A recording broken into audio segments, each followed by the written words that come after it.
Om and I had a discussion before we went into this podcast. We had a discussion, and the discussion basically went like this. Are we doing too many product management related podcasts?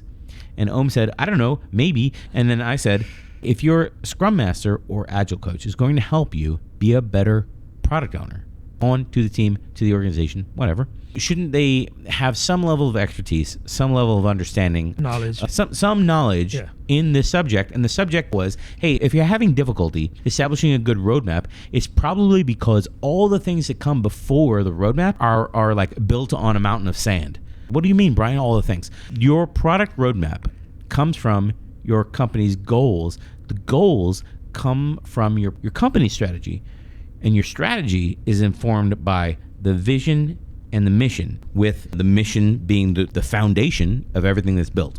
So how are you going to build a roadmap when your company has no goals? Mm-hmm. And why does your company have no goals? Well, maybe your company doesn't really have a solid strategy. Well, why doesn't your company have a solid strategy? And we work backwards in this pyramid, all the way up to discover what the real problems are. This is like the 5 whys of product management here, trying to work backwards to say, well, our mission is super shaky of our company. What is our company trying to achieve? Here we go.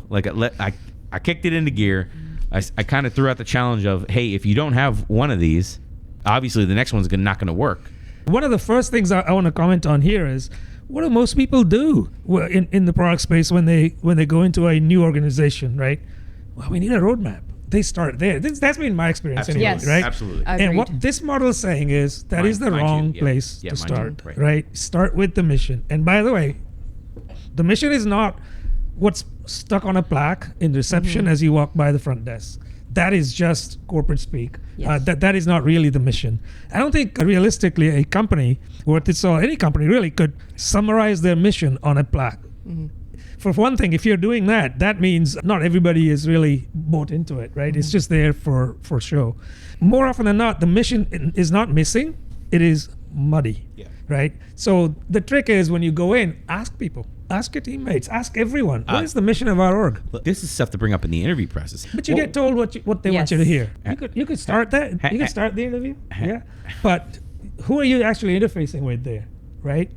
Not your team members necessarily. The interview process with a small group of people that you are interacting with, they may have some overarching understanding of these things that lead up to roadmap. But I think, to your point, Om, it doesn't matter. These things are just words that make no impact whatsoever if they aren't really seeped into the culture of every person, right down to down to the developers. Do they understand why they are doing what they're doing? And do they buy into it? Is this their mission too? Exactly. So when it comes to a product manager and you're going from a prioritization perspective, am I going in the right direction? From a roadmap perspective, am I going in the right direction?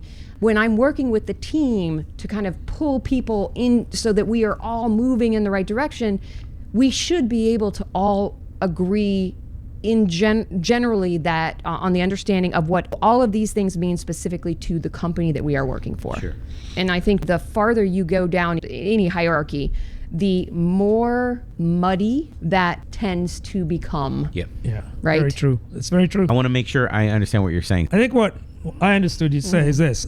The further down the company hierarchy that you go down, right, in terms of rank maybe, right, position, if you like, title, the muddier these things are. So at the lower levels of the hierarchy of an organization, they really don't have a clear understanding of the mission. They couldn't tell you what it is. They'll say something, they won't, and that something may be completely fuzzy, or it may be obfuscated. So you really, that I think is what you're getting at, right? And this is assuming basically that we even have these things established, right? Well, you make a good point there. Yes. You're going where I want to go. That's where I want to go there. Assuming these things are even there. Right, yes. And if they have been there, in my experience, they generally are wordsmithed and created by some, by either consulting or some executive leadership team or marketing. And it's not built in. So what the experience that I've had is that, I'll give you a little, an example. So my daughter My youngest daughter went to an elementary school, and they use the fish philosophy from Pike, the Pike Fish Market in Seattle, I think it is. And I don't remember what it stands for, but it doesn't matter. So every teacher in the school, all the leadership, they had it posted everywhere. It was ingrained in the curriculum.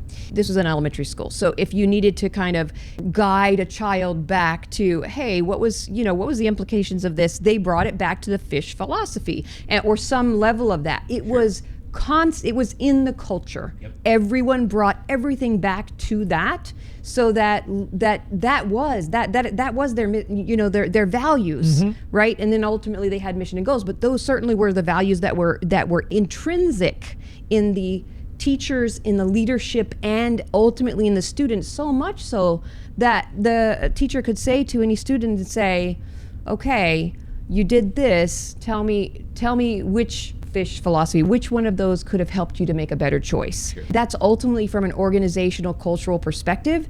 It's not easy to write a mission and vision. It's hard, but once it's done, the harder part is truly getting everybody to buy in, and that means repetition, giving examples, and bringing it back to that over and over and over again. Yeah, exactly. You need to live it, right? Yes. You don't need to just create it and put it away. Is it difficult? I had a bunch of stuff I wanted to dig into and cut into and talk about, but now that you brought that up, Stormy, I kind of don't want to talk about any of that. I kind of want to talk about, is it difficult? Let's look at mission. Again, the mission, what are we trying to achieve? And the vision, what does the world or our product look like when we've achieved it? Like, are those difficult? I think those are probably easier to envision, to let everybody know, hey, if you want to join my organization, this is what we're about. I think those are probably the easier part. I think it's the strategy and goals where everyone gets lost. True. It's not difficult to craft them, but those are foundational.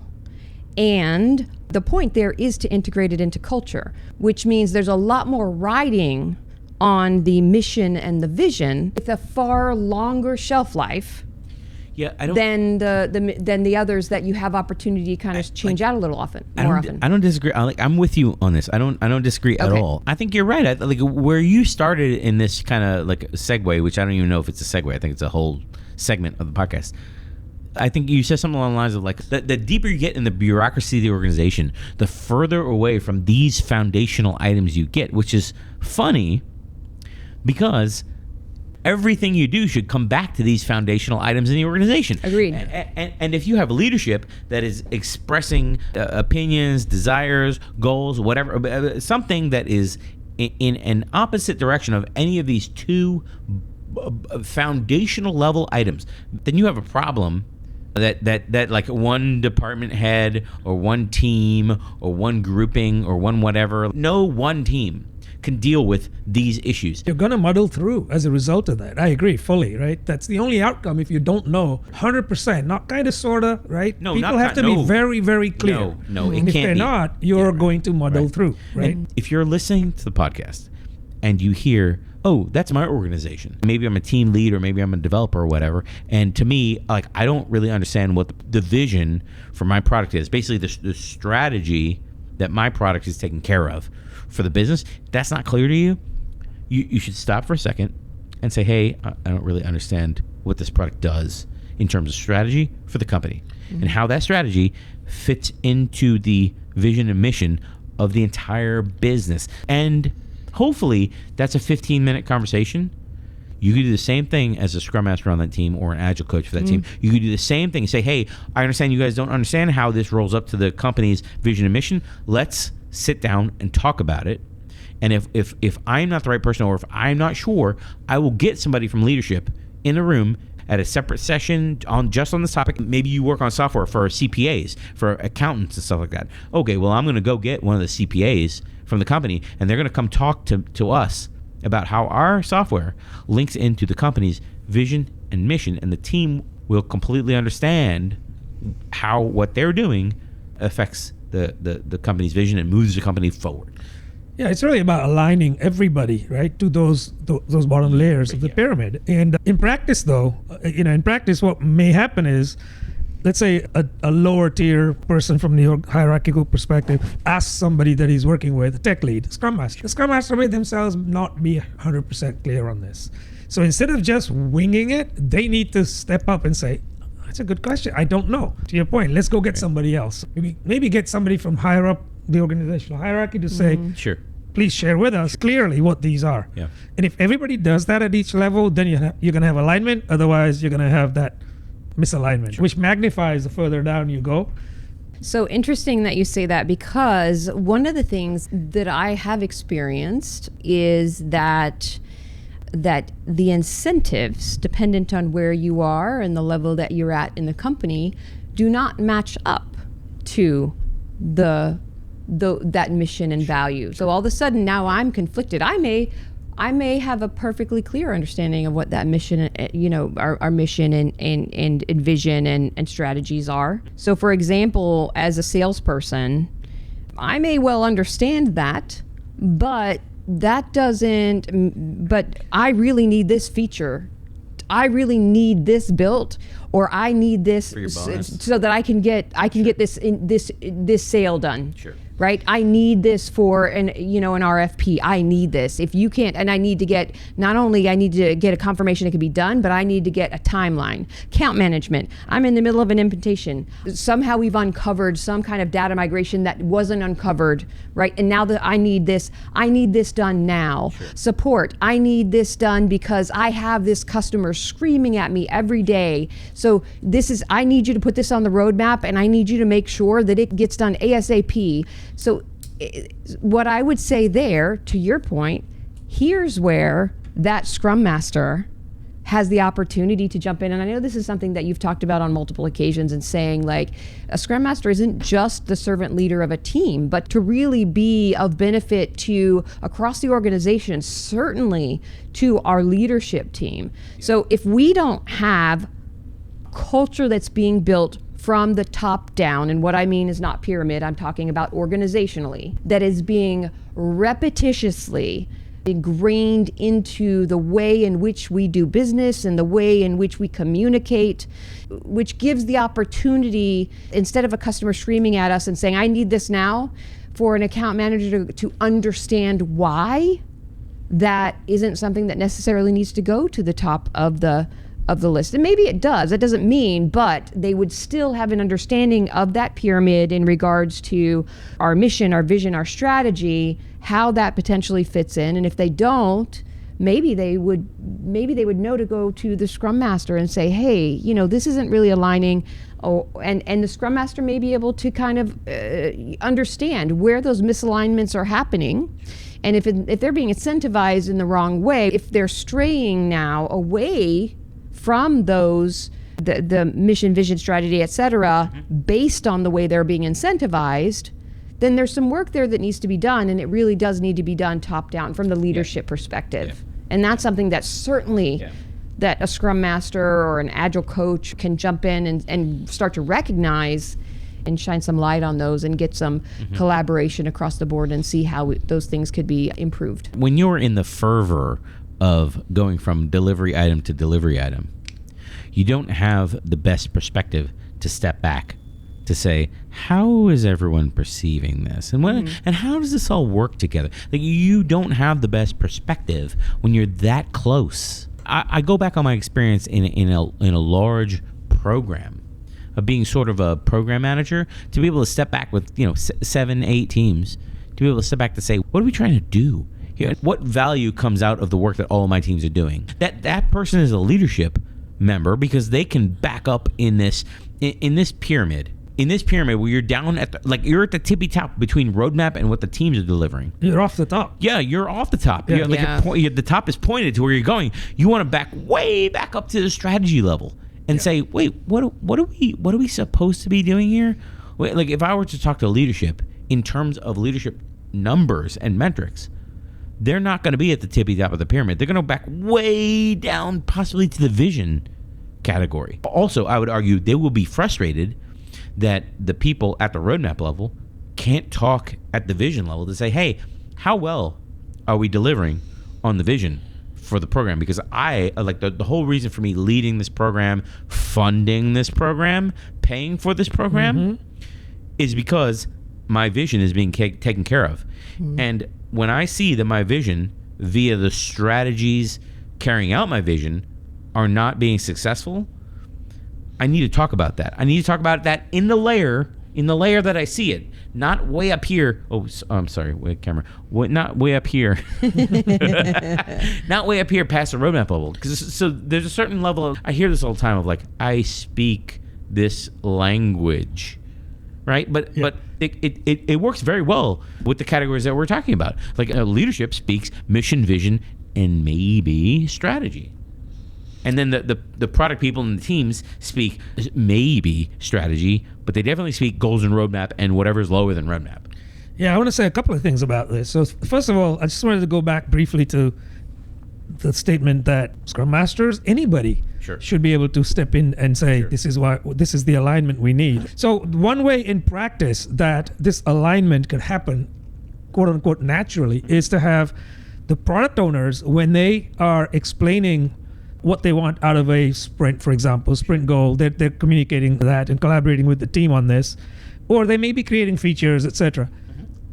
Don't just focus on the what, which is what I see all the time, right? Here's what we need.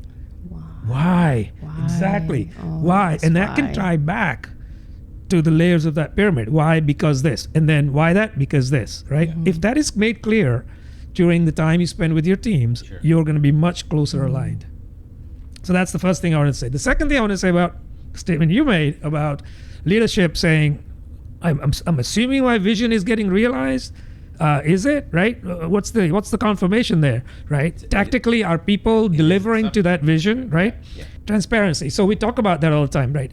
What does that look like? And I'm kind of segueing now, I guess, into the next piece of this podcast. How do we show, if we're assuming we've got a solid foundation, we understand it, we understand the next level, we put the third slab on, right? We keep going.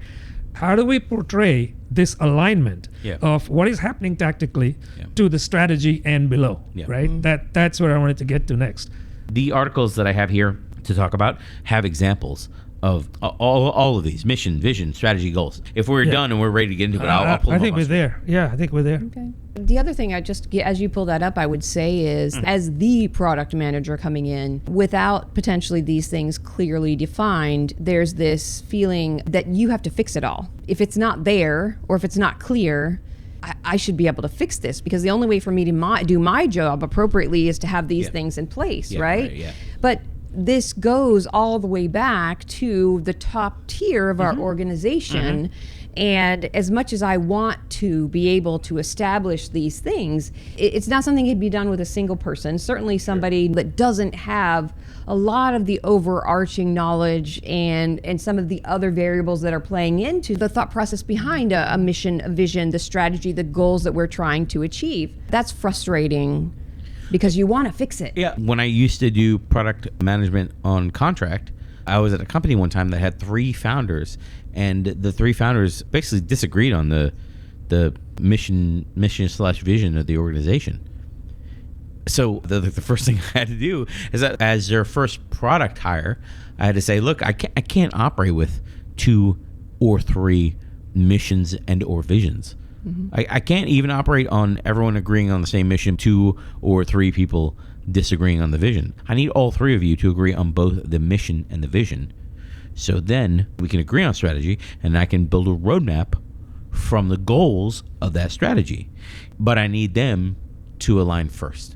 And that's not that has nothing to do with a product manager's job, but also it has everything to do with a product manager's job. I only go down this long tangent because I've been lucky enough in my career to have this experience where I went down this road, and I realized that, like, I'm not going to be able to make an impact unless these base levels of the pyramid are solidified. And once they're solidified, and then we start aligning on strategies at the leadership level, like, here I am, I'm the cheerleader of strategy. Oh, our strategy, yeah, let's go. So, like, I'm selling that to every employee in the organization.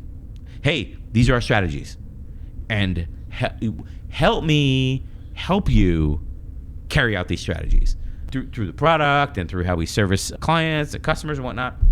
I didn't want to talk about any of that, but I went down that road because just because it was like within my tiny little sliver of experience of a customer that I was at one time. Was that completely trial and error? What, if you can remember, in that situation, how do you make that happen? Because I feel like from an audience perspective, I feel like probably a lot of people are dealing with this type of an issue. It's common, and don't have a whole lot of experience on how to approach it. Let's pretend your product and you're charged by the organization. You're charged by the organization delivering on the goals. Okay, let's just so we don't get in a bunch of arguments, okay? Yeah. Hey, these are your goals, like roadmap items, epics, whatever features, deliver on these goals. Some of it is being willing to kind of muddle through it and be like, well, I don't really know how to do this. So I'm going to bring it to my team, and then me and my team together, we're going to succeed together. We're also going to fail together. And then at the end of each cycle, iteration, whatever it is, we're going to discuss with leadership. This is where we succeeded. This is where we failed. And where we failed, this is what we learned. So it's bringing leadership in to support you at the strategy layer to say, hey, we're carrying out your strategy and we're finding we have X percentage of failures over successes as we try to carry out your strategy. Right? I feel when we relate it to software, everyone loses their minds. But we could relate this back to almost any other thing. It's like, what is your strategy, Ohm? Maybe you're a military commander. My strategy is to kill as many people as possible with as few of my people that got killed. Like, that's your strategy. Maximize your yield. Maximize your yield. Yeah. Like, that's a nicer way of saying it. How do we know? How do we know that you're being successful? Well, I mean, the percentages go up and down and up and down. Maybe, until we run into a different method of warfare that you've never been exposed to. Right. And then your strategy doesn't work anymore. So how are we evaluating what metrics are we using? Great question. That's a really good segue into how do we know we're getting there? So this article has some examples of roadmaps that we can talk about that maybe next. It sure does. So we have this pyramid, and let's start with mission. We're just going to pick one example, and the example here is Tesla. Like, I'm not trying to make a statement about how you feel about Tesla, or if you own Tesla stock, or if you like Twitter, But the Tesla mission is accelerate the world's transition to sustainable energy. That's the base level of the pyramid. Okay, let's wheel up to level 2, vision. From there, from accelerate the world's transition to sustainable energy, and then we wheel up to vision, and the vision here is to create the most compelling car company of the 21st century, which it does fall under accelerating a transition to sustainable energy. Let's move on to the next level of the pyramid, talking about strategy, and here we go with Tesla. Tesla's strategy, corporate strategy. We're going to build a high-priced sports car. That leads to. Yeah. We're going to use the revenue from building a high-priced sports car to building an affordable car. The arrow that leads to further, we're going to use that revenue to build an even more affordable car. And then while doing all of the above, also provide zero-emission electric power. So let's talk about that. So building an affordable car based on the revenue you're getting while providing zero emission electric power. So the interesting thing here, I think this may be what you spotted there, Stormy, is the order that this is done, right? The strategy first, and then it rolls up under the vision. Sure. That's how Tesla's specific instance, this author is suggesting that's what happened. Right? It kind of makes sense. It's a very compelling case to me if I was looking at this as a case study. Sure. So you have to know what that vision is. So I think what this is showing is that vision's still number 2. It rolls up under number 1, the mission. But what it shows is that every other piece below that vision is leading to meeting that vision. So the vision is guiding every vision piece, is guiding everything. Yes. Every piece along that continuum. I see this. My take on this is slightly different, having just skimmed it. Right. I haven't had the luxury of reading it yet. But what he's saying, this author is saying that in Tesla's example here, the vision is realized through the strategy. If you scroll up, there's a couple of lines to that effect. Where was the stuff between goals and vision? Yeah, it says if you start with your vision before your mission, it's totally okay. Must start with the vision and develop the mission around that. I was wrong here. What he's saying is get the vision, and then the mission could be derived on top of it, even though the pyramid shows it at the very bottom. The reason that we keep digging into this is because so many of these things can go wrong before the roadmap piece goes right. Yeah. If I have a leadership that is projecting a mission and a vision and is collaborating with me at a team level on strategy and goals, I can project a roadmap all day long and everybody will be happy and everyone will be in line. But the minute that one like mission or vision or strategy goes wrong, or we disagree, or even like the worst thing is like we disagree, but then we don't want to talk about it or we don't want to fight about it. That's the worst, because now we're kind of running on two different roadmaps. Yeah, or once again, they don't exist, or there's a 3-paragraph mission, right, or vision. Ooh, yeah. So the 3-paragraph vision that of course nobody, like, how can you possibly quantify, like, and start working towards that. So again, assuming these things exist, right? So that's the one thing. Sure. But in my experience, regardless of whether they exist or not, they generally are not really ingrained into the culture. I think you've said this before, or you take the same question in regards to what are we, what's our vision at this company? What's our mission? And ask it of multiple people, the same exact question, and you're going to get a different answer from everyone. And that seems to be actually the norm rather than the exception, which is really sad. Sure. And you walk into that, in my case, a product person, and they just want, and so they're saying, give me a roadmap. Right? I want a roadmap. I need to know what we're building, when we're building it next, right? That's typical. Exactly. Right. Yes. So that's generally what you're walking into. Right, yes. And how much power do you have, especially as somebody new walking in, or even some transition or whatever, how much power do you have to impact these other things that really are the baseline foundation of what I need to do to build the roadmap appropriately? I think that's where Ohm was kind of pushing us. I have an example here from another like road monk. Like, they have their own product. Let's put that aside for a second. Like, I have a few examples that I think actually are good roadmaps, as opposed to if you have a roadmap and it's just a list of features you're delivering over times at the top of the roadmap, you have a Gantt chart. Here's a few examples of roadmaps. Oh, by the way, if you're using Azure DevOps or Jira, you're not going to be able to get a view like this. So you need another tool. Okay, but this is not the podcast of tools. I'm not here to pitch you on a tool, especially this one that I'm showing on the screen right now. But the point here is, you see how two of the categories, the sales category and the marketing category, both have strategy in them.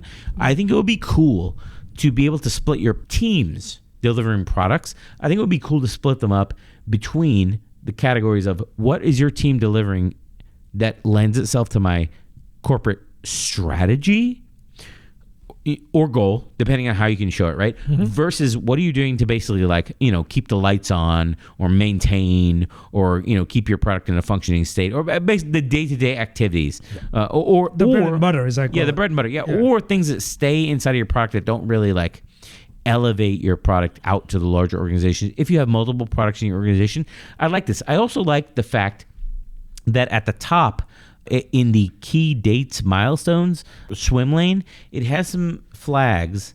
It has some flags that I like and some flags that I don't like. So the flags that I like are the monthly recurring revenue stars here at 250 and 400K. And I like the funding stars.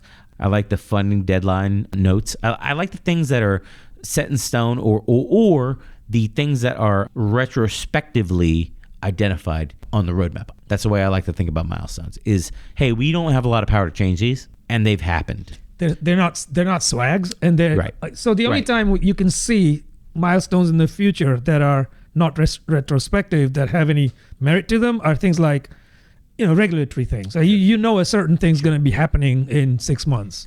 I like that. Yes. Right. I like that. In on the that roadmap. case, you can put that there. There's nothing wrong with it. The other thing I like here is look at the bottom one, strategy and growth, for example. Growth is a product metric, just like retention would be a product metric, or activation would be hey, when I send out an email and say, hey, thanks for signing up to our site, what's that retention metric? Hey, people that sign up and sign in on a daily basis, what's that retention metric? It'd be nice if my corporate goals have to do with retention. I would like to see retention as a subcategory of what the team is working on. Let me move on to another example. The top tier on this example is called KPIs. If I could rename the top tier to not be called KPIs, I would rename the top tier to be called leadership. Okay, because the items that are all on here at the top tier are all things I would associate with my leadership of the whole organization or business unit or business segment or whatever. And there's some things on here that you could set them as goals, milestones, dates, right? But also you could view in retrospect. You could say, okay, we had 0.5 market share, we had 2.3 market share, we had 8,000 users, we had 12,000 users, we had 17,000 users. There's some things you could say like, okay, by this date, I would like to, as a goal, have 5,000 users, 10,000 users, whatever, by goal. Everything you're doing in your roadmap is in pursuit of your higher level goals. I want to pause here to let us react to the visual representation of basically what we've been talking about this entire podcast. You have a strategy. Hey, we want to grow users. Hey, we want to make the application more sticky, more time in the application for you, whatever the strategy is. And then you have goals. Those goals are carried out by product managers, right, taking little pieces of your goals and executing them in what they're responsible for. So I want to stop here because we only got to the visualizations we looked at. We only got to them by having a clear strategy, and we only got to a clear strategy by having clear vision. And missions. Yeah, absolutely. So everything builds on itself, right? Correct. Yeah. Any misalignment of any of these gets magnified. Yeah. I don't want people to get out of this podcast without being armed with being able to ask a question. Hey, I don't see a clear mission and vision, so I don't know how I'm going to run with the strategy if I don't see these things. So if you're a product manager, I kind of see your job as walking backwards in the organization. It's walking backwards, stepping up. Upwards. Yeah. Walking upwards, backwards, upwards in the organization to see, hey, are these things not in place? And if they're not, I'm going to make it my personal responsibility in the organization to vet these things out and create them, help the organization create them so that it's easier to do my job. Now, but also, like Scrum Master, Agile Coach, you could easily facilitate a session. I'm going to bring you, the product people, you, the leadership, together. I'm going to throw my little Miro board up on the wall, put some swim lanes. What do you think the strategy is? What do you think the strategy is? How do we work backwards from the vision from that? And keep hammering that out until we all agree. And if you're an Agile Coach, if you're a Scrum Master, and you see that these things are not in place, you can do a lot to facilitate the creation of these things, or at least the making them transparent to everyone else. It's in your wheelhouse, right? If you're a Scrum Master or you're an Agile Coach, it's in your wheelhouse to coach up the organization. Correct. Yeah.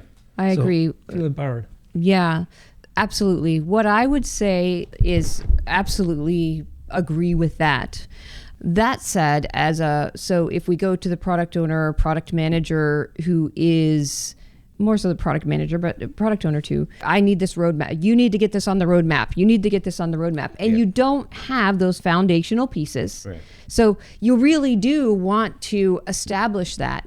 And to your point, hey, you could go and you could create these things, but here's where I am feeling like personally that you lose so much potentially if you are not collaborating and getting input and experience and different perspective from lots of teams and pieces of the organization. So I can create from my very singular vision, but I also feel like it is going to be inept.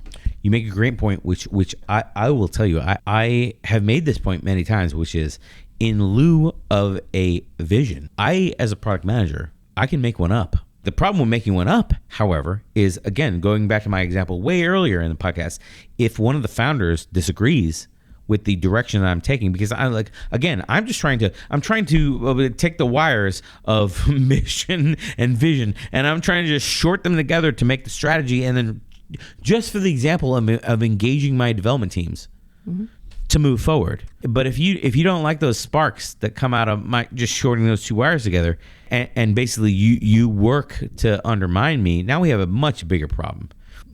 But I'm super concerned when I've been in the unique position where I've had to negotiate with different founders of company inside of a company where they don't all agree on the mission of the company.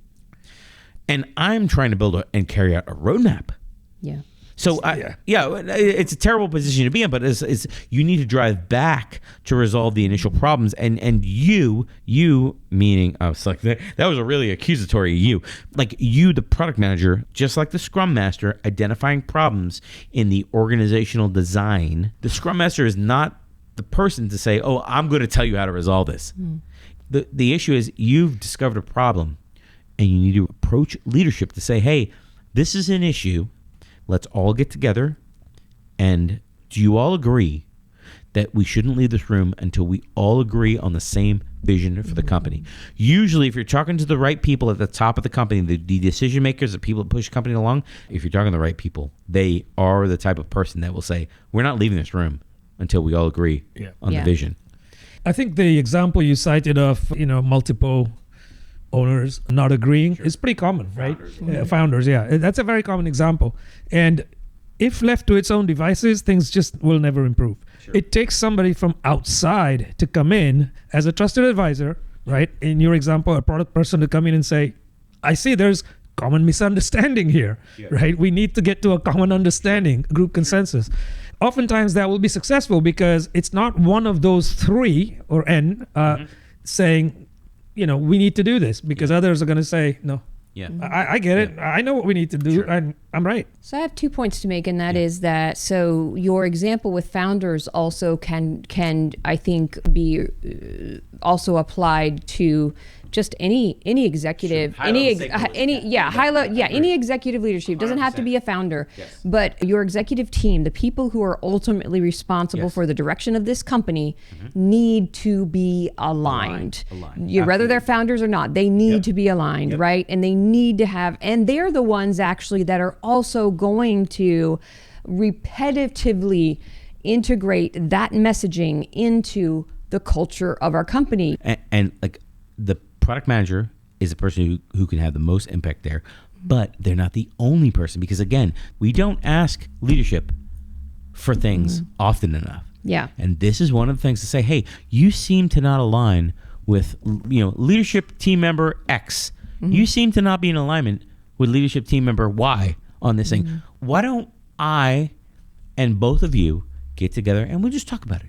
Just to talk about it. Or if you're lucky enough where it's one product and it doesn't intersect with anything else, let's just get the team together to talk to the two stakeholders." This is the part where we hammer on the podcast over and over again about the Scrum Master or Agile Coach being delegated a bit of leadership responsibility.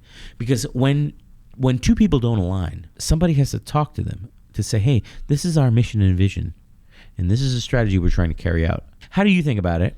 Because this is the way that I think about it, and let's talk about the difference. I think about this selfishly for myself. This is the way I think about it. I'm breaking all these epics down into stories. I'm talking to customers. I'm vetting other users of the application. I'm working way more than 40 hours trying to keep this stuff going. So it would be really nice if I could delegate some of this internal alignment stuff off just for help. Sorry, number 2. Do you remember what number 2 is? I do, because you kind of stole it from me, but it wasn't a complete, and you should have definitely cut to camera just immediately. There is no short Brian comment.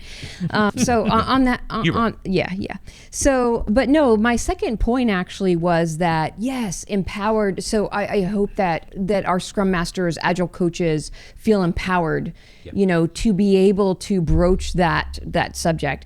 That said, to your point, if you are lucky enough to have somebody on your team as a product manager, collaborate. So open that door with them, right? Maybe they aren't seeing the things that you're seeing, and to have someone that could help understand, number one, where you're coming from. Potentially, you might be, as a product manager, helping them to understand something they may not have seen or understood.